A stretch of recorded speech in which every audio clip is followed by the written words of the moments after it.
राहुल की नई नई शादी हुई है।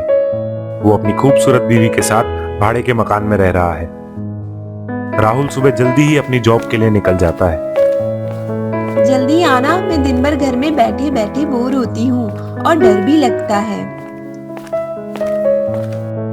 अरे तू एक बहादुर नारी है, तुझे डरने की कोई जरूरत नहीं। हाँ, पर तुम जल्दी आना। हाँ मेरी जान, जल्दी आता हूँ और आते टाइम तेरे लिए रात को गिफ्ट भी लेके आऊंगा। मुझे कुछ नहीं चाहिए, बस तुम जल्दी आना। राहुल सुगंधा के पास आता है और उसे प्यार से पकड़ता है। अच्छा, मतलब तुझे सिर्फ मैं चाहिए? हाँ। सुगंधा शर्माती है। राहुल अपने जॉब के लिए चला जाता है। सुगंधा घर का पूरा काम खत्म होने के बाद दिन भर घर में बैठी बैठी बोर हो जाती है। घर का टीवी भी ठीक से काम नहीं कर रहा है। सुगंधा अब ऊब जाती है और बालकनी में यूं ही बैठी रहती है। बैठे बैठे आते जाते लोगों को देखती रहती है। सुगंधा के घर के सामने ही कुछ नौजवान लड़के भी हैं। वो भी सुगंधा को अपनी बालकनी से देखते रहते हैं। उसमें से एक लड़का मिलिंद सुगंधा को चाहने लगता है। वो सुगंधा को देखकर मुस्कुराता रहता है और कुछ भी बहाना करके सुगंधा से मिलने की कोशिश करता है।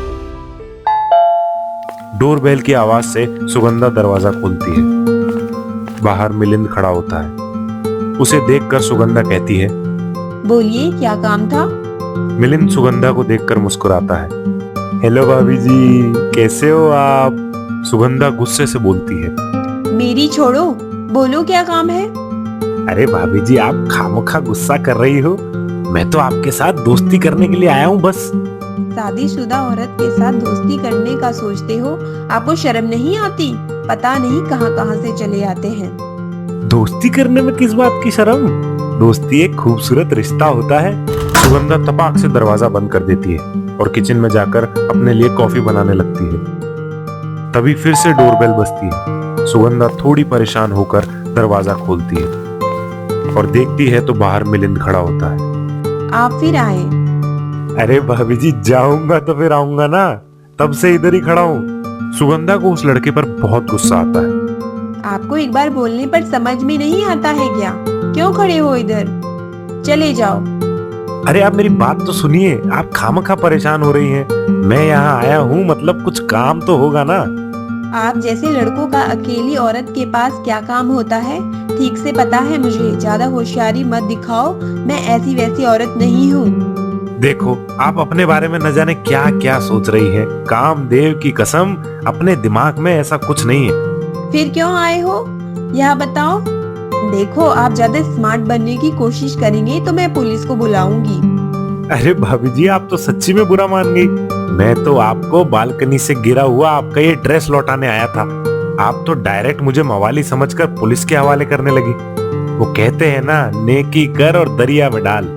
चलो निकलता हूँ। ड्रेस देखकर सुगंधा नॉर्मल हो जाती है। सॉरी सॉरी, मुझे माफ करो। आप ये ड्रेस देने आए थे तो पहले ही क्यों नहीं बोले? खामोका मुझे आप पे गुस्सा करना पड़ा। अब आपने कुछ बोलने का मौका ही किधर दिया? दरवाजा खोलते ही आपने पूछा, बोलो क्या काम है। काम तो आपका था, नीचे गिरा हुआ ड्रेस लाने का, पर वो काम मैंने किया ना। और आप मुझे पूछते हो बोलो क्या काम है। ये सुनकर मेरा दिमाग थोड़ा हिल गया और मैंने सोचा ऐसे ही थोड़ा सा टाइम पास कर लेता हूँ। सच्ची में सॉरी, मुझे माफ कर दो। हाँ हाँ, कर दिया माफ। ऐसा बोलकर मिलिंद हंसता है। उसके साथ में सुगंधा भी हंसती है। मिलिंद सुगंधा को बाय कहकर निकल जाता है। सुगंधा दरवाजा बंद करके अंदर आ जाती है। वो किचन में जाकर अपने लिए कॉफी बना लेती है और उस कॉफी को लेकर बालकनी में आती है। कॉफी का मजा लेते हुए वो बाहर आते जाते लोगों को देखती रहती है। मिलिंद भी अब अपनी बालकनी में आ जाता है। सुगंधा मिलिंद को देखती है और मिलिंद भी सुगंधा को देखकर मुस्कुराता है। शाम का वक्त हुआ है। सुगंधा बोर होकर अपने घर में ही इधर उधर घूम रही है। घड़ी की तरफ देख रही है। तभी डोरबेल बजती है। सुगंधा दरवाजा खोलती है। राहुल अपनी जॉब से लौट आया है। अरे भाई, कैसा रहा आज का दिन? एकदम बोरिंग। मैं अकेली घर में बैठकर बहुत बोर हो जाती हूँ। तू टेंशन मत ले, मैं जल्दी से ही माँ को लेके आता हूँ। तो फिर मैं और बोर हो जाऊंगी। ऐसा क्यों बोल रही है? घर में बड़े लोग रहेंगे तो बातों बातों में दिन निकल जाएगा। बातों बातों में नहीं, पूरा दिन ताने सुनने में निकल जाता है। अच्छा ठीक है, तू जब बोलेगी तब ले आऊंगा। अभी के लिए हम दोनों भी अपना मूड खराब नहीं करते।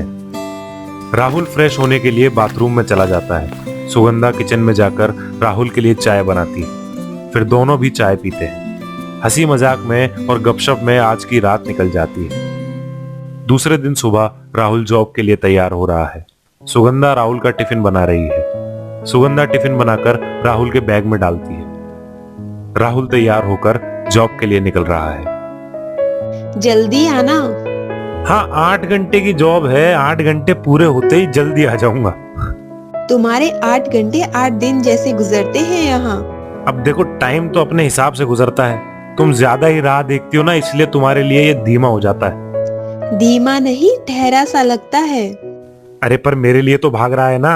मैं इधर ही रुकूंगा तो मेरी बस निकल जाएगी। ठीक है, आप पर जल्दी आना। राहुल चला जाता है। सुगंधा दरवाजा बंद कर लेती है। मिलिंद सुगंधा की बिल्डिंग के पीछे से उसकी बालकनी पे चढ़ रहा है। वो चुपके से सुगंधा के घर की बालकनी पे चढ़कर सुगंधा का ड्रेस चुरा के नीचे उतरता है। सुगंधा बोर होकर इधर उधर घूम रही है। तभी सुगंधा के घर की डोरबेल बजती है। सुगंधा दरवाजा खोलती है। बाहर मिलिंद खड़ा होता है। हेलो भाभी जी, कैसे हो आप? आप? हाँ, मैं ही हूँ, वो मवाली लड़का जिसे आप जेल भेजना चाहती थी। अरे नहीं नहीं, बोलो ना, कैसे आना हुआ? वो कहते हैं ना, जब कोई चीज बार बार होती है तो उसका कुछ ना कुछ मतलब छुपा होता है। मतलब? मैं समझी नहीं। मतलब साफ है, आपके कपड़े कुछ ज्यादा ही उड़ रहे हैं आजकल। आपका ये ड्रेस फिर से नीचे गिर गया था और उस बहाने फिर से आपसे मुलाकात करने का मौका मिला। फिर से गिर गया? मैंने तो ठीक से बांधा था। आपके नीचे कपड़े गिरने की राह देखते रहते हो। आप तो मजाक भी अच्छा कर लेती हैं। सच कहूँ तो राह देखने का एक सुकून ही अलग है। क्या खाक सुकून? मैं मेरे हस्बैंड की राह देखते देखते दिन भर पक जाती हूँ। क्यों पक जाती हो? मैं हूँ ना आपसे बात करने के लिए। आपको कभी पकने ही नहीं दूंगा, बस उबालते रहूंगा। आप भी अच्छा मजाक करते हो। अच्छा, आ जाओ अंदर। मिलिंद खुश होकर अंदर आता है। मिलिंद को सुगंधा के घर आने का बहाना चाहिए होता है। वो अपनी बातों में सुगंधा को उलझाकर सुगंधा के घर का दरवाजा अपने लिए हमेशा खुलवा लेता है। और इस तरह राहुल के जॉब को जाने के बाद रोज मिलिंद सुगंधा के घर आने लगता है। अपनी प्यारी प्यारी बातों से सुगंधा का दिल जीतने की कोशिश करने लगता है। मिलिंद बहाने से सुगंधा को छूने की भी कोशिश करता है, पर सुगंधा मिलिंद के इस बर्ताव को नेग्लेक्ट करती रहती है।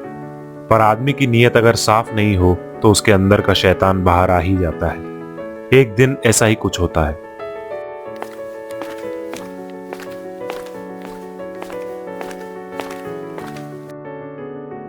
अरे भाभी जी, आज ना आपकी मीठे हाथों की मीठी सी चाय पीने का मन कर गया। बनाओगे? क्यों नहीं, बिल्कुल बनाऊंगी, पर उसमें थोड़ा करेला पाउडर डालूंगी। ज्यादा मीठा पीने से कहीं डायबिटीज होकर आप बीमार ना पड़ जाएं। अरे भाभी जी, आपके हाथों की चाय पीकर तो कोई बीमार भी तंदुरुस्त हो जाएगा, नहीं? ठीक है, ज्यादा मस्का मत मारो, मनाती हूँ। चाय बनाने के लिए सुगंधा किचन में चली जाती है। ये मौका देखकर मिलिंद तुरंत घर का दरवाजा बंद कर देता है।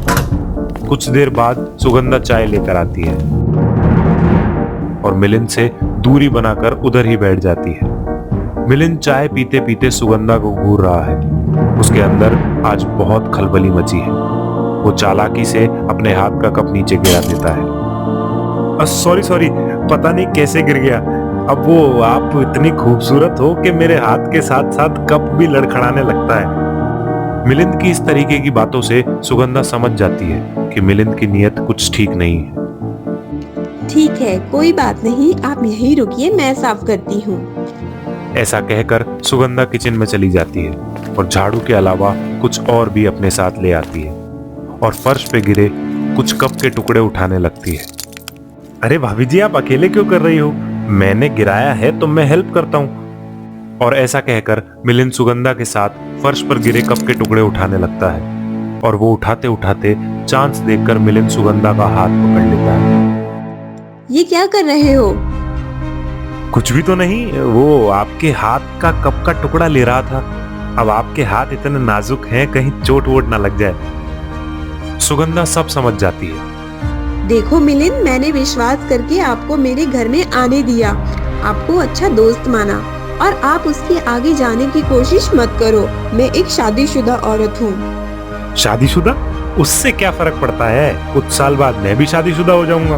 मैंने कहा था ना, जब कोई चीज बार बार होती है तो उसका कुछ ना कुछ मतलब होता है। शायद हम दोनों के बीच यही होना है, इसलिए हम मिले हैं।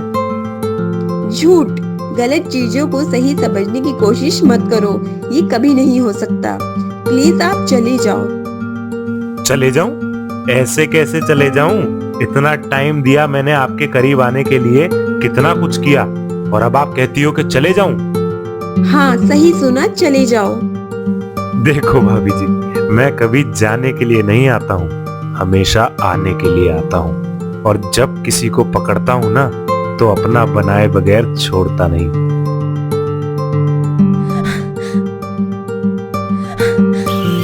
छोड़ो मुझे, मेरे साथ धोखा किया तूने। मैंने तुझे एक अच्छा दोस्त माना था। बिल्कुल सही फरमाया आपने। एक अच्छा दोस्त ही एक अच्छा आशिक बन सकता है। मैंने बिल्कुल धोखा नहीं दिया है। छोड़ो मुझे, छोड़ो, मैं ऐसा कुछ नहीं होने दूंगी। ऐसा कुछ नहीं होगा। आज तो बहुत कुछ होने वाला है। आज मेरी सारी मेहनत रंग लाएगी।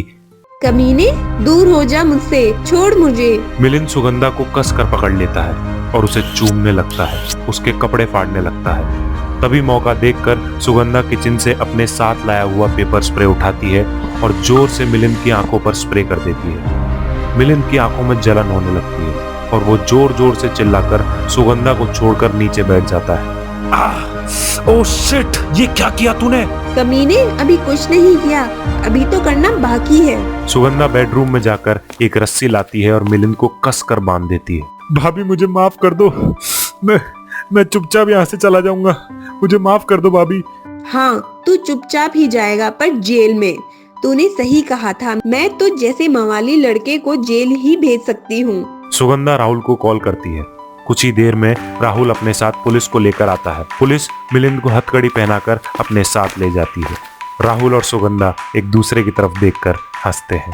देखा, मैंने कहा था ना, तू एक बहादुर नारी है। वो ठीक है, पर आप अभी अपनी मम्मी को लेकर आओ। घर में कोई बड़ा बुजुर्ग रहेगा तो बातों बातों में टाइम अच्छा कट जाएगा। राहुल और सुगंधा एक दूसरे की तरफ देखकर हंसते हैं।